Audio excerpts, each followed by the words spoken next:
Car driver traumatically injured in collision with vehicle.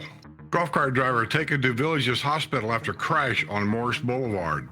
Suspect threatened to take a hostage in robbery at Citizens First Bank. Villager locked in battle over home arrested after violating court order. Cuban natives nabbed in Cadillac SUV with stolen Home Depot merchandise. Physical therapist in the Villages enters plea in Rolling Acres Road fatality. More details emerged about villagers who died in apparent murder-suicide. 81-year-old Bison Valley man headed to prison for lewd acts with young girls. Dog walker threatened by villager armed with knife in battle over politics. Villages Charter School campus at Middleton readies for fall enrollment. This and more coming up.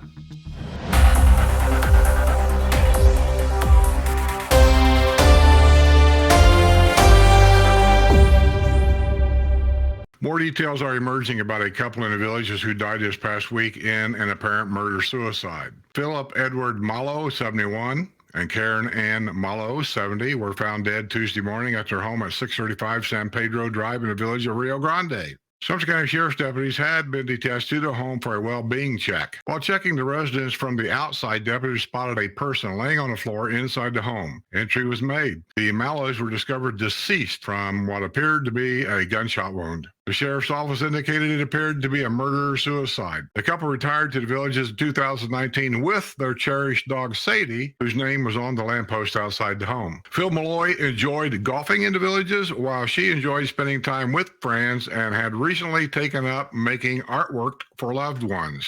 Sad situation.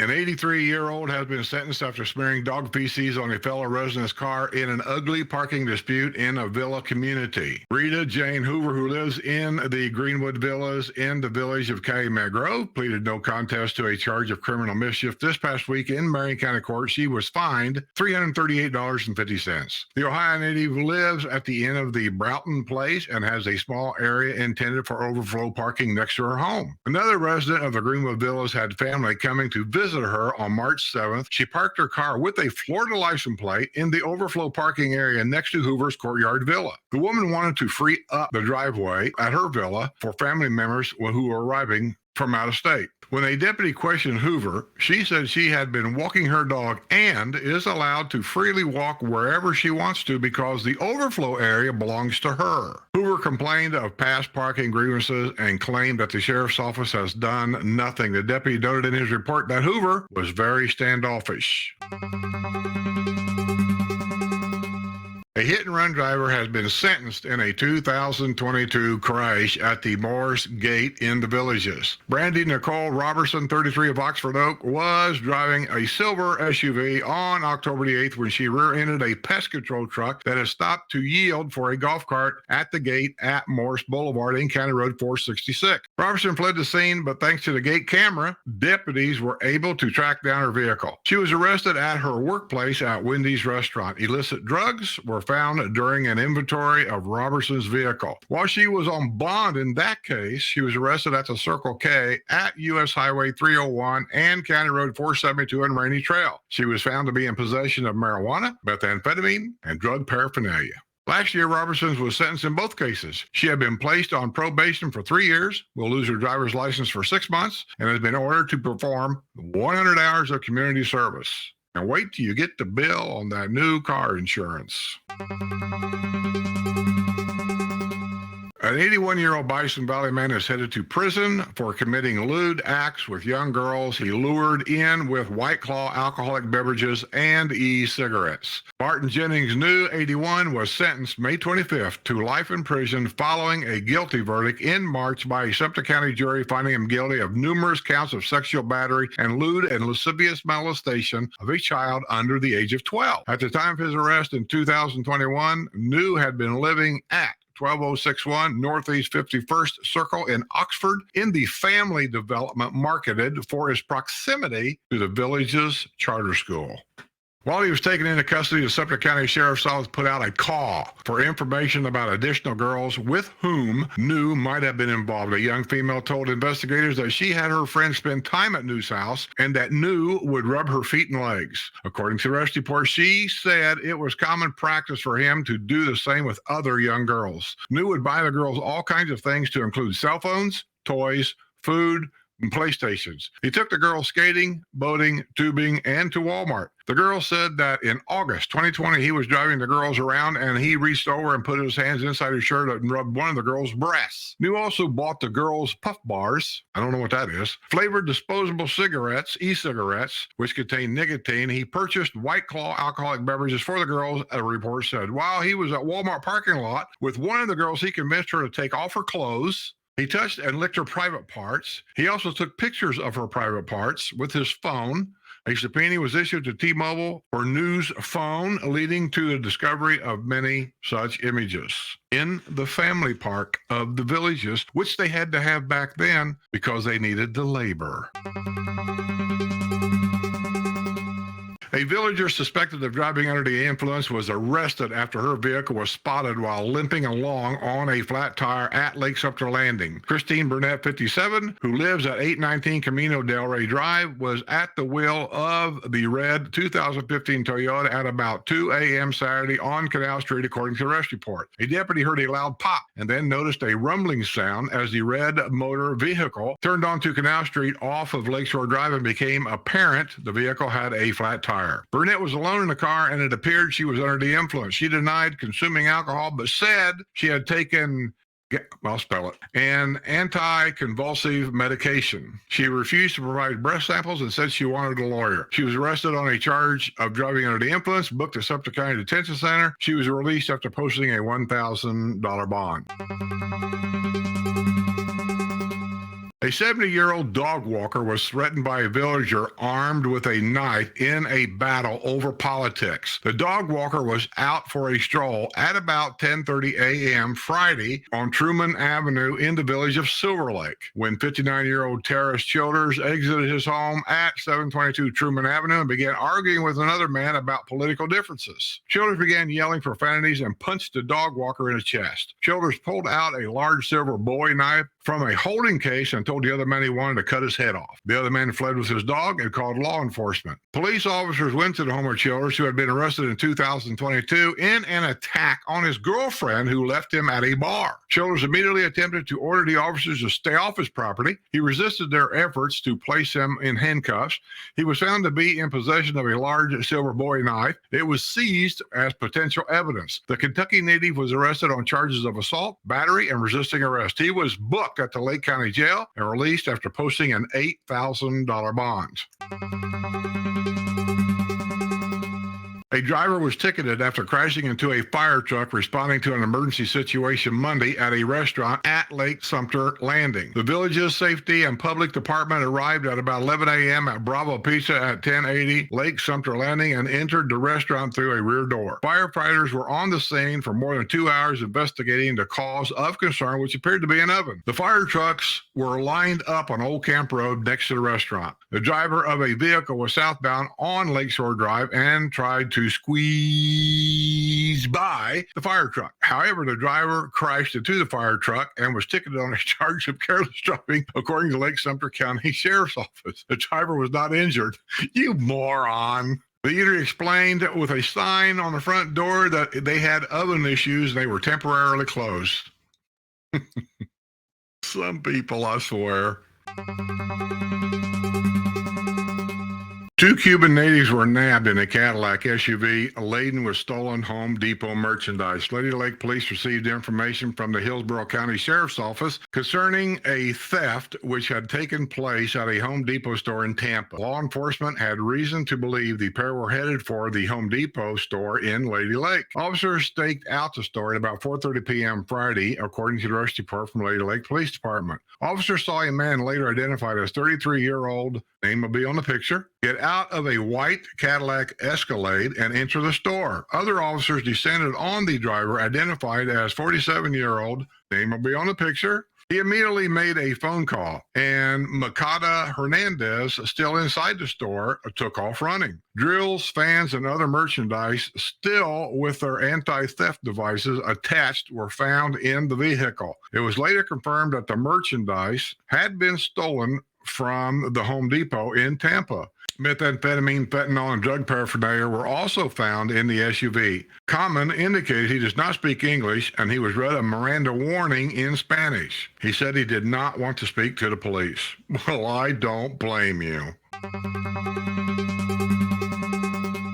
A villager locked in a battle over a home he purchased with a woman in 2016 has been arrested after violating a court order. Edward Joseph Fox, 62, was arrested Monday by Sumter County Sheriff's deputies on a charge of a contempt of court. A woman of whom he owns a home with on Manor Downs in the village of Belvedere on May 16 obtained a temporary order of protection against Fox on the grounds of domestic violence. However, Fox attempted to communicate with the woman through a neighbor, which is a violation of the injunction. The woman and Fox purchased their home together in 2016 for $267,500. She and the York, PA native are locked in a legal battle over the home, according to a lawsuit on file in Sumter County Court. The couple cannot agree as to how the property should be owned, managed, or sold. What a bunch of children. Let me tell you how to do it. Either you, young lady, buy him out and let him go. Either you, young sir, buy her out, let her go, or between the two of you, call Ira Miller, sell the house, split the money, and go your separate ways. Quit being a bunch of children. A suspect threatened to take a hostage during a robbery Tuesday morning at Citizens First Bank in Fruitland Park. The suspect, who was armed with a handgun, walked into the bank on U.S. Highway 27 and 44 at about 9:20 a.m. and demanded money, according to the Fruitland Park Police Department. The suspect said that if he did not receive money, he would take a hostage. The suspect was given an undisclosed amount of money and exited the bank. He got into a black vehicle that was parked behind the neighboring abandoned business and traveled west on Palm Street, then south on Dixie Avenue. If you have any information that could help with this investigation, contact the Fruitland Park Police Department at 352-360-6655, or you contact Crime Line at 800-423-TIPS. That's 800-423-8477, and you can remain anonymous. A golf cart driver was transported by ambulance to UF Health, the village's hospital, after a crash on Morris Boulevard. The golf cart was traveling on Morris Boulevard at about 2:30 p.m. Monday when a car, also traveling on Morris Boulevard, made a turn onto Palo Alto Avenue, according to the sheriff's report. The car turned in front of the golf cart and the two vehicles collided. The driver of the car was ticketed on a charge of careless driving. The golf cart driver suffered minor injuries. I've seen this happen up there a lot. I don't get it. I don't know if it's an old age thing or what. Here's another golf cart accident. A golf cart driver was traumatically injured in a collision with a vehicle Tuesday afternoon in the Villages. The crash took place at about 4 p.m. near the postal station in the village of Alhambra. The golf cart overturned in the collision. The driver of the golf cart was transported by ambulance as a trauma patient to Ocala Regional Medical Center. The investigation into the crash is being conducted by the Florida Highway Patrol. You always go to Ocala because we do not have a trauma center here in the Villages yet.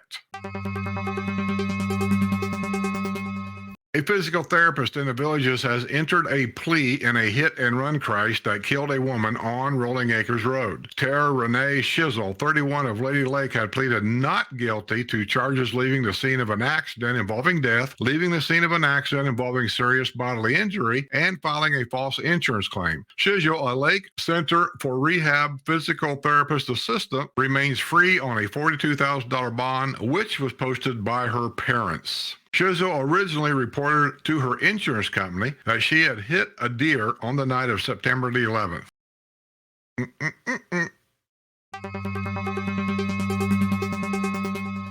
A black bear was captured on video surveillance walking through a yard in the Villages.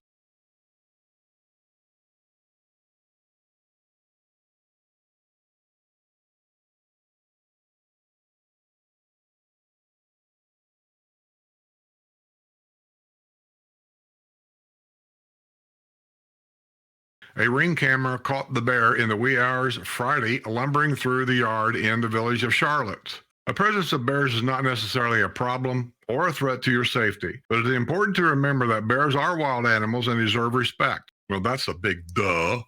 Bears are driven by their need to eat, and with a sense of smell, they can detect odors over a mile away. Problems arise when bears gain access to food sources such as pet foods, garbage, barbecue grills, bird seed, and even livestock feed. Bears are highly intelligent and adaptable. A few tips to keeping bears from visiting your yard: feed pets indoors or bring in dishes after feeding. Clean the grills and store them in a locked, secure place. Remove wildlife feeders and make them bear resistant. Pick ripe fruit from trees and remove fallen fruit from the ground. Bears love fruit. Screened enclosures are not secure and will not keep bears out. Well, that's another duh. A suspected thief who cannot speak English has been arrested in a price tag switching incident at Walmart at Buffalo Ridge Plaza in the Villages. Lu Thu 1, 30. Lynn Thu 130 of Lady Lake entered the store at about 1 p.m. Thursday and was observed by the store's loss prevention officer as he removed the UPC barcode from an air mattress, according to an arrest report from Sumter County Sheriff's Office. He selected a brown futon bed priced at $178 and placed the $126 UPC barcode from the air mattress over the barcode for the futon bed. He went to the self-checkout. Quit going to self-checkout, people. Quit doing that. And purchased a futon bed at the lower price. He was taken into custody when he left the store. The arrest report noted he does not speak English. Thu 1 was arrested on charges of theft. He was booked at the Sumter County Detention Center and released after posting a $1,000 bond. The Villages Charter School campus at Middleton is preparing for fall enrollment. The Villages High School will be moving to Middleton, where work on the new high school and stadium are taking place at a feverish pace. In addition, eligible students in kindergarten through 8th grade will be able to attend either the Buffalo Ridge or Middleton campuses. You can get more information at www.tvcs.org.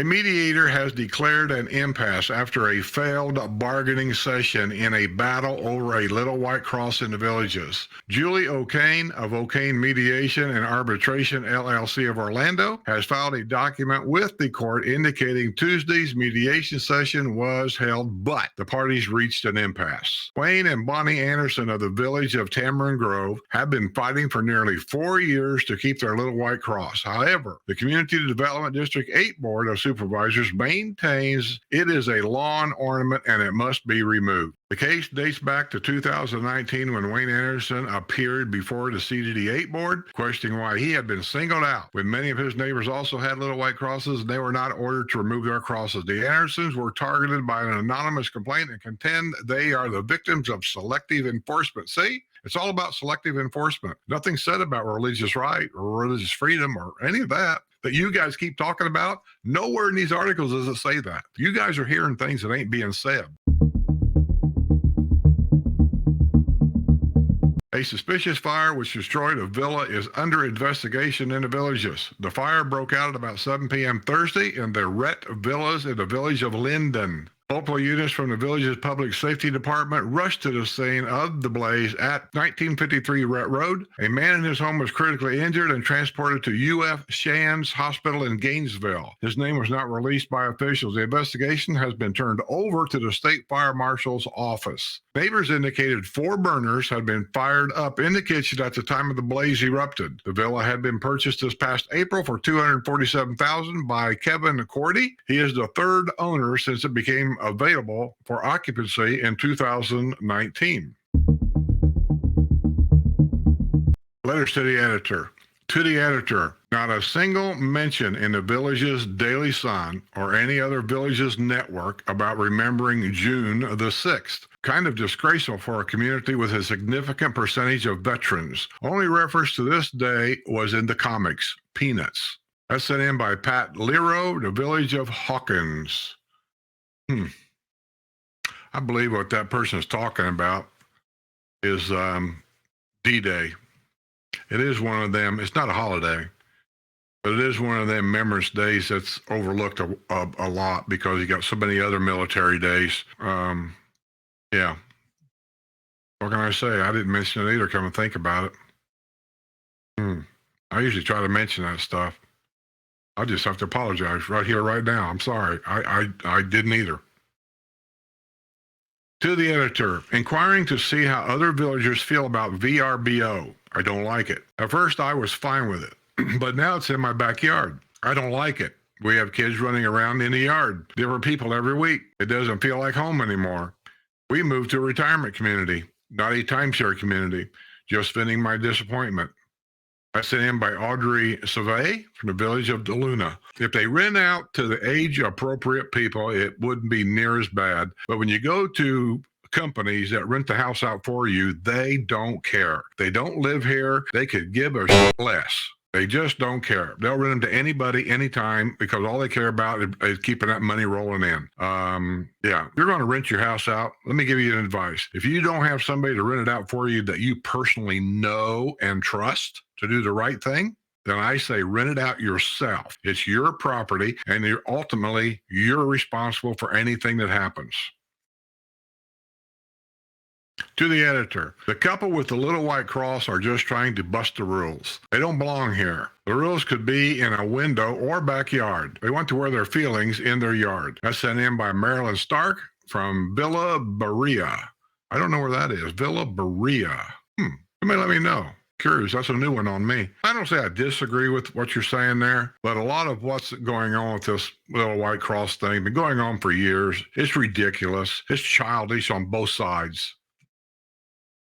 To the editor, I am a snowbird and have yet to flee the heat and humidity this year. Despite the characterizations of some permanent residents, I am not rich, entitled, or spoiled. I too find the village is expensive. But if it was the fault of only snowbirds, prices would go down when they leave and go back up when they return. The population of the villages and surrounding area is increasing for whatever reason. Rentals, immigration, snowbirds, etc. This leads to more demand for goods and services, which leads to higher prices. Let me stop there for a second. That's not true at all. What creates higher prices is a lot of demand for something that ain't there. The oil cartel, they learned that lesson well. When there's a shortage of oil, gas prices go up. So that's not necessarily correct. As population pressure continues to mount, the villages will no longer be a small town. True. It will face the same issues as any other metropolitan area. Let's stop right there. We are not a metropolitan area, and we're never going to be one. We're age-restricted retirement community. That's all we are. We're no different than that out in the pasture field years ago when they had house trailers out there for snowbirds then. We're the same thing, just bigger. That's all. It will face the same issues as many other metropolitan: crime, overcrowding, other squares, recreational facilities, traffic issues, etc. This is progress, really? Do you think that being overcrowded, crowded streets, and all that is progress? I don't think so. An old-time Florida resident levy at the villages in general. That is sent by John Logan from the village of McClure. That is true. Old Floridians here look at the villages as an invasion, really. And at one time also, though, Sumter County was one of the poorest counties in all of Florida. So you have to think about that also. There's two-sided street here. But I'll tell you this, to set the record straight, the facts of it is, if it wasn't for snowbirds, truthfully, I think the price of things around here would go a lot higher than they are. Snowbirds help keep the price of things down. They're here 4 months out of the year. Let's just say 4 months. Let's say they're here 6 months out of the year. Well, most of them aren't, but let's just say 6 months out of the year. I'm here 12 months out of the year, but they're gone. But they still have to pay amenity fees, which takes care of our swimming pools and our golf cart trails and whatever else amenity fees pays for, new pool tables and the remodeling of rec centers. They pay for their trash pickup, which they don't have any trash pickup, do they? They're not even here. The water bill, they pay that. They all these kinds of things, that helps by them paying their fair share. That helps keep our prices down. If they weren't paying anything 6 months out of the year, but we still have these pools available and they got to maintain them, the price would be more. I love my snowbirds. They help keep the price of things for me down. Well, that being said, I'm going to get out of here, and I hope you enjoyed it. I guess I'll see you guys Monday for another new video. And if you enjoy the news, please let me know. comments, the thumbs up, the like button, it all helps. I know it gets redundant to keep hearing this over and over again, but it really helps. And if you want to support the channel, the easiest way to support the channel is 3 different ways. You can become a YouTube member for 99 cents a month, and I'll give you everything on there commercial free. You can become a Patreon member for as little as $2 a month, and I'll give you everything on there commercial free also. Or you can go down to the store below and you can buy something, and I'll get a little bit of profit from whatever's down there, and I don't even know. And I know I got some stuff I got to put on there, but anyway, you buy a little something down there and we make a little money there. And that's it. Very simple. But the very least you can do if you want to help the channel out, watch the video. Just watch the video. Anyway, I'm going to get out of here. We'll see you guys Monday on another video, next week on another Wednesday porch setting. Had fun on this Wednesday. I was cranked up a little bit because things was going wrong, but I had a good time. See you on the other side.